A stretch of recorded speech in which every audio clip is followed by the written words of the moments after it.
Le prophète Muhammad, paix et salut sur lui, se rendit un jour dans un endroit proche de la Mecque, une vallée connue pour son abondance d'animaux sauvages, des gazelles et de nombreux oiseaux. Alors qu'il marchait, il vit une gazelle attachée avec des chaînes. Quand la gazelle aperçut le messager d'Allah, son cœur se remplit d'espoir, et elle l'appela en disant « Ô messager d'Allah, ce chasseur m'a capturé alors que j'allais allaiter mes petits. Il m'a poursuivi et enchaîné. Je t'implore d'être mon garant auprès de lui, le temps que j'aille nourrir mes petits, puis je reviendrai me remettre à mes liens. » Le prophète, paix et salut sur lui, sourit à la gazelle et lui dit « Réjouis-toi, je vais demander à ce chasseur de te libérer, qu'il accepte ou non. » Peu après, le chasseur arriva et vit le prophète assis près de la gazelle. Il s'écria avec colère « Pourquoi es-tu assis près de ma proie ?» Le prophète, plein de douceur et de miséricorde, lui répondit avec un sourire « Ô homme, libère cette gazelle et prends en échange ce que tu veux. » Le chasseur répondit sèchement « Remplacer ma capture par autre chose? Jamais. » Alors le prophète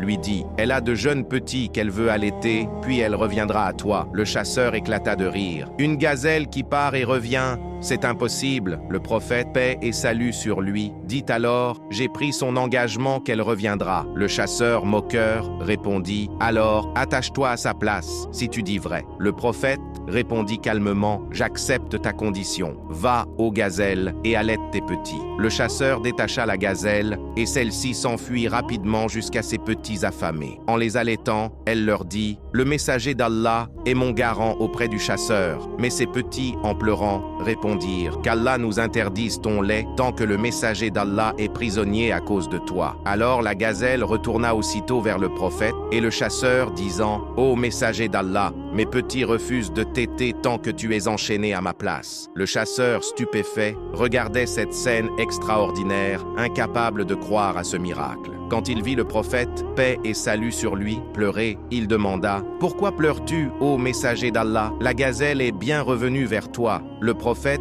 répondit « Crains Allah, car je pleure en pensant que ces petits ont été privés de leur lait tant que je suis resté à sa place. » Le chasseur, profondément touché, se mit à pleurer lui aussi. Puis il dit à la gazelle « Va, tu es libre pour l'amour d'Allah. » Depuis ce jour, cet homme abandonna la chasse, crut en le prophète Muhammad, paix et salut sur lui, et entra en islam. En vérité, le prophète Muhammad est le plus miséricordieux des hommes, plein de douceur envers les animaux, les êtres vivants et même les objets inanimés. Écrit dans les commentaires « Ô Allah, prie, accorde la paix et bénis le prophète Mohammed. Cela témoignera pour toi le jour du jugement. »